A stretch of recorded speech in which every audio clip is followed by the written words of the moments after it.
Ladies and gentlemen, we got one. The Nintendo Switch 2 is here, and I've spent the past few days painstakingly doing as much as I can with the system to truly explore everything it has to offer. And I have some thoughts. After years and years of hearing rumors about some supposedly superior version of the Nintendo Switch, it's finally in our hands. But amongst all the hype, it's been a bit of a weird release for Nintendo.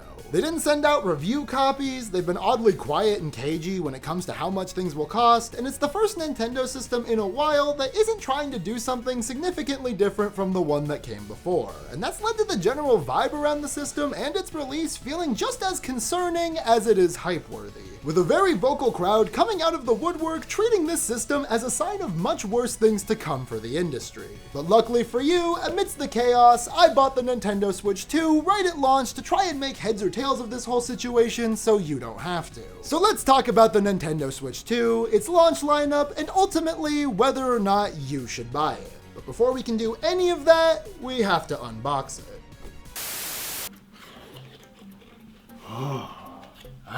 We already have like schmutz and dust and dirt on ours. Return it.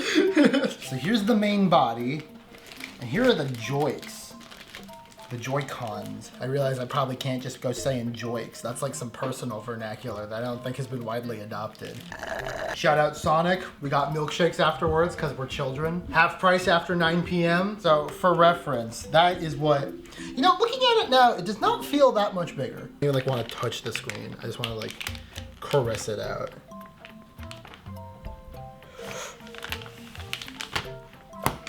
See, I feel like there's already schmutz on it. Do I even bother like trying to wipe it off?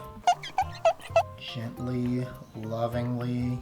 She needs to know that she's treasured already, you know? You gotta treat a Switch 2 like you treat a woman. Let her know she's appreciated. Let her know, or you know, not even just a woman, like you treat anyone. Happy Pride Month. Aww. Okay, I think she's on. See, like already has horrible, gross man fingerprints on it. It's like the worst part, but also like the most necessary step of any technology is putting the fucking screen protector on. How do I put these on? There's like a button on the back, right? Well, I think you just stick them on. Oh. Huh. And use the button to release it. That actually feels like really good. Ooh. I feel like it takes like a lot of effort to detach it from the back. But like the connection part, like, ooh, the sound. In here we got my card for Mario Kart World, a Nintendo brand HDMI cable. Gotta have the strap. Happy Pride Month. Aww. I don't know if this was like clearly shown in pre-release materials. They have like a little bit of like a hole going on. They have some loose hole. Happy Pride Month, I don't know. But they have like a little bit of a hole on them, and I assume that's because for the mouse mode, they're gonna need like a little bit of like friction for the detectors. Like, whoa, whoa. It feels good. We got the grip. Here is the power brick. And lastly, we have what I assume is the Nintendo Switch 2 dock. There's actually like internals and like heft to this thing in comparison to what the other one looked like. Like, oh, and the back comes off. How do I put this back on? You broke it. I think we move on to the docking process. Happy Pride Month. Happy Pride Month. What? From here, setup was pretty painless. Just the standard activities that you can expect with a modern day console launch. A lot of waiting for downloads and such. But there were a couple of weird, smaller issues that created some oddly difficult hoops to jump through. Like in order to perform a system transfer, you have to have your Switch 1 plugged in with the AC adapter. Not just plugged in general, but specifically plugged in with the USB-C brick that came with the original Switch. And it's one of those things that ultimately doesn't matter too much, but it is oddly inconvenient. What if somebody lost theirs?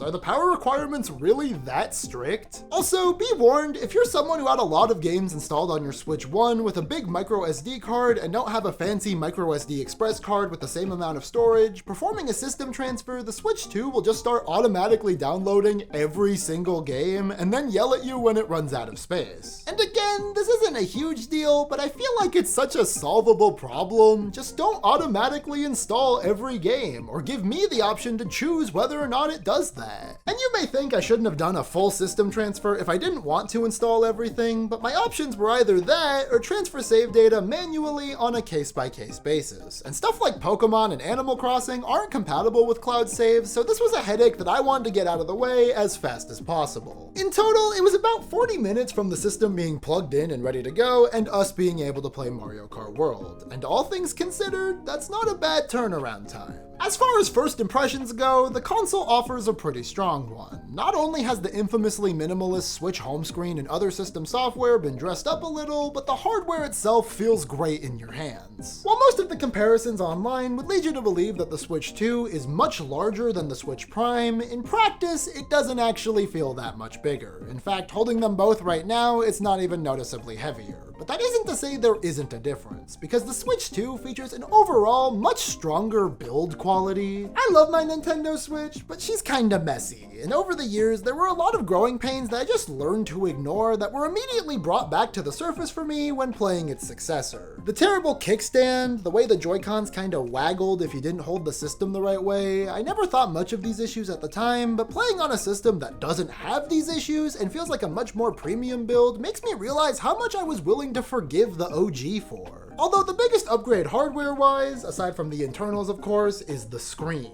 I was bummed out to see that they didn't go for an OLED, but HDR on a strong LCD is almost just as good. The colors are legitimately striking. Similar hardware praise goes to the new Pro controller and the wireless GameCube controller. Nintendo usually does their controllers right, so it shouldn't be surprising to find out that they brought their A game for the Switch too. The GameCube controller looks, feels, and most importantly, sounds exactly like how my old wired ones do. And as a Smash guy who never liked the form factor of the Wavebird, this was a day one purchase for me. And the Pro controller has really smooth feeling control sticks alongside programmable back buttons, which may not sound like a big deal to you, but I've been trying to find a reliable controller option that boasts these for years. Seriously, both Xbox and PlayStation have attempted to do the back paddle thing with their premium controllers, and both of those cost over $100 and are a quality assurance nightmare. It feels so good to just buy something and have it work right out of the box. However, the games that you'll be playing with these controllers, I don't feel as strongly about. Mario Kart World looks great, but it feels kind of bad. Now this is for sure getting its own video somewhere down the line, but I wasn't really wowed by the Switch 2's only real launch title. I wouldn't call myself a hater yet, but I am a Mario Kart World skeptic. With a couple hours under my belt, I'm just not quite as immediately in love with Mario Kart World in the way that I was hoping I would be. And that's never a good feeling. I remember very clearly how I felt playing Mario Kart 8 for the first time. It felt like a refinement of everything that came before, stacked into a package that graphically, even now, feels like it hasn't aged a day. It was a transcendent experience for a young RV. Granted, I was 13 and full of optimism, and I am now almost double that and wake up every morning wondering if my country is going to blow up tomorrow, but my initial gameplay of Mario Kart World didn't fill me with joy as much as it did frustration. Things feel a bit slower, a lot looser, and I imagine these changes were made to better suit the open world framing, but I'm not sure if I even like the open world gimmick yet, so the sacrifice feels unnecessary. There's probably a little bias coming from the fact that I played Mario Kart 8 consistently for basically an entire decade, and since that game's lifespan so vastly outnumbered any of the Mario Kart games that came before it, it would naturally be a lot harder to live up to. And on paper, I respect the idea of doing something weird with it instead of just making more quote-unquote normal Mario Kart. The devs have talked a lot about how following up 8 Deluxe was a battle, and big transformative swings like this are why I like Nintendo, but as far as first impressions go, as I play more, I'll probably form more nuanced opinions, but right now, my favorite part of this racing game is playing dress up with the costumes. Take that as you will. But, fortunately for me, we do have a lot more than just Mario Kart World to talk about today, because alongside our essentially one piece of showcase software, a bunch of older games have also received patches to run even better. Of course, we have our Switch 2 editions, the Wilds era Zelda games, and Tears of the Kingdom is straight up jaw-dropping with its new visual upgrades. Upon booting it up for the first time, all I could bring myself to do for the first 10 minutes was just run around and soak in the vibes. A couple months ago, I made a whole video talking about how I avoided playing Tears of the Kingdom because I knew it would be so much better on a more powerful system, and let me tell you, on this side of the fence, I feel very vindicated in that choice. If I had finished Tears of the Kingdom only to discover that this was going to be a thing after the fact, I would be very upset. I think there's a strong argument to be made that the enhanced performance actually gives the game a more cohesive final product. So much of what bogged down Tears of the Kingdom in my initial playthrough was its pace, and while a performance boost obviously doesn't change much of the game's overall content, it's amazing how much better things can feel when there isn't any slowdown and the loading screens are so much faster. It's literally night and day, and this kind of transformation is all over the place on the Switch too. While Tears of the Kingdom and Breath of the Wild may be the only explicit Switch 2 editions available at launch, they are far from the only games that benefit from this newer hardware. The most noteworthy one to talk about here is obviously Pokemon. Scarlet and Violet have gotten a facelift so intense that they don't even really look like the same game anymore. I know it's a hot take, but I've always been a defender of these games, and most of the criticism surrounding them has had to do with the visuals. So I'm hoping that with this, people begin to look past that and realize that this is one of the strongest Pokemon experiences available on the market right now.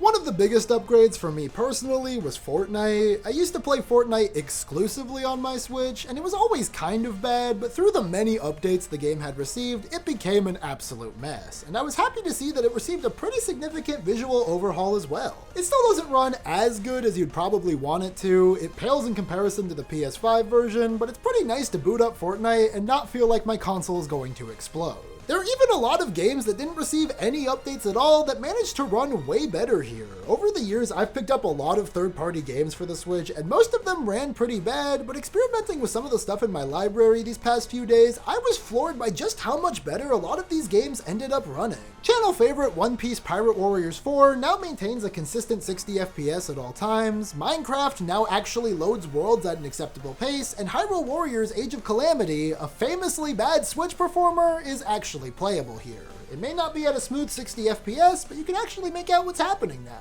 Any game that had occasional FPS dips, slow loading times, or an unlocked frame rate are guaranteed to be a better experience with the hardware here. And with Nintendo having such a huge push for third-party titles as of late, I would not be shocked if more games were getting enhancements in the near future. The best thing the Switch 2 does right now is breathe new life into a lot of these older titles and ports that were disastrous in their initial releases. And we can talk all day about whether or not they should have been released like that in the first place, but what matters now is that they are better. Much like with the hardware quality itself, there were so many small annoyances that my brain just kinda learned to glaze over after a while, and it's been crazy to discover these things finally working as intended. Like Smash Ultimate's alternate colors used to take a second to load in, but they appear instantly now. It's one of those problems I forgot was a problem, but you bet your ass I'm happy to see it fixed. And I think your mileage with the Switch 2 is going to be found entirely in how charmed you are by minutia like that.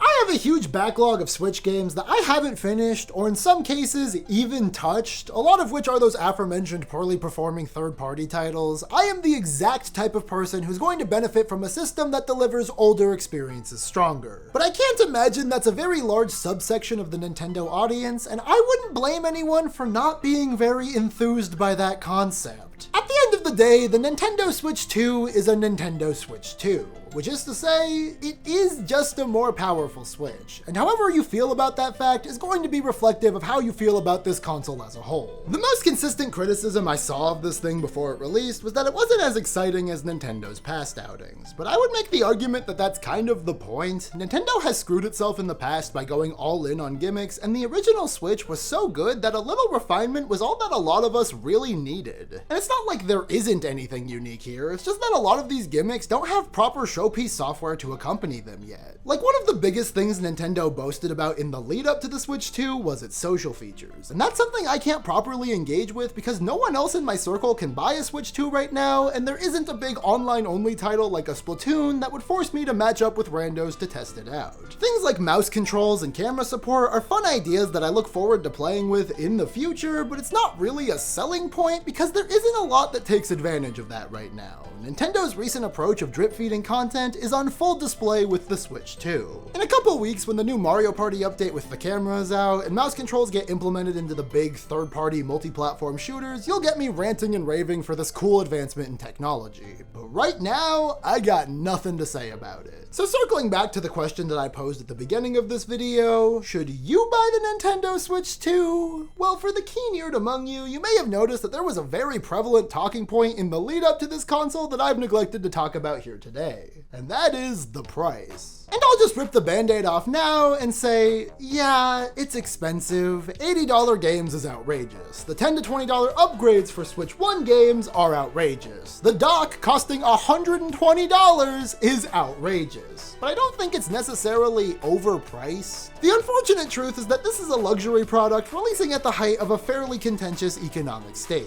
You would be hard-pressed to find hardware this powerful in a cheaper package. And before you say Steam Deck, the Steam Deck is a niche product for a dedicated audience of tech enthusiasts who are more willing to experiment with stuff like Linux and tweak graphical settings so that everything works the way it should. The Switch 2 has far more incentive on the developer side to ship products in a more workable state out of the box for general audiences, and I'm sure one day the Steam Deck will get there, but right now it is not an experience for the faint of heart. And creating this false equivalency makes PC gamers everywhere look stupid. I get it, you like your emulators, but that doesn't make the Switch 2 overpriced. There's been this massive wave of negativity surrounding the Switch 2 and its pricing, and I can't help but think it's all a little overblown, and while I may be a bit biased as a lifelong Nintendo fan, I wouldn't call myself a shill. I mean, I just got done talking about how I was disappointed by the new Mario Kart. I just don't think Nintendo is doing anything all that bad here. My hottest gaming take will forever and always be that Nintendo is just as, if not slightly less evil than every other major gaming company, and most of the time they're very forthright and upfront about it, but because they make Super Mario, everyone thinks they try to hide behind a family-friendly facade. And I've seen a lot of people throwing around their think pieces about how Nintendo is setting a terrible precedent for the industry and that all future horrible game pricing is Nintendo fans' fault for being willing to buy into their machinations, and I just don't agree with that kind of hyperbolic key jingling. I think a lot of people online want Nintendo to be more evil than they actually are. Like, I've seen a lot of people complaining about the physical game key cards that act as an access card for digital games that some games seem to be getting instead of a proper physical release, but they always leave out the fact that Nintendo themselves isn't even using game key cards for first-party releases, so this is purely for third parties who want to cheap out. Nintendo is a company, and like any company, you're allowed to enjoy their products while not necessarily agreeing with their business decisions. I may have bought a Switch 2 at launch, but I'm not purchasing the Welcome Tour because paying for that would be stupid.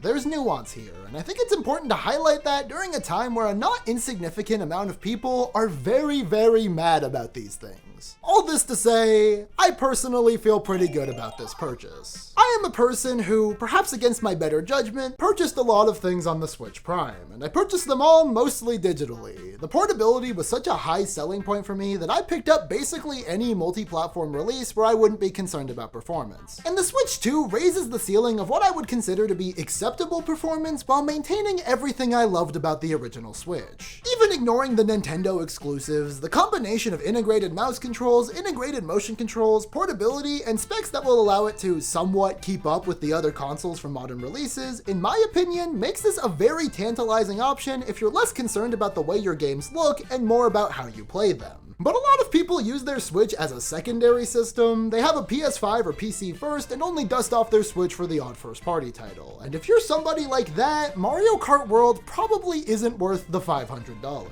And regardless of which side of the Nintendo fence you find yourself sitting on, as stated earlier, it's a pretty barren launch environment. We're gonna be getting more soon. It looks like we have a pretty clear roadmap of monthly drops for new first-party Switch content, but unless you have a pretty wide lineup of Switch titles already purchased and are very interested in seeing them get a new coat of paint, you might find yourself disappointed when you actually get the thing for yourself. But wherever you find yourself landing on the Switch 2 debate, we can all agree on one thing. The new Donkey Kong looks kinda weird, right? Like, I get what they're going for, it's a more expressive design, but he's just not my Donkey Kong, you know?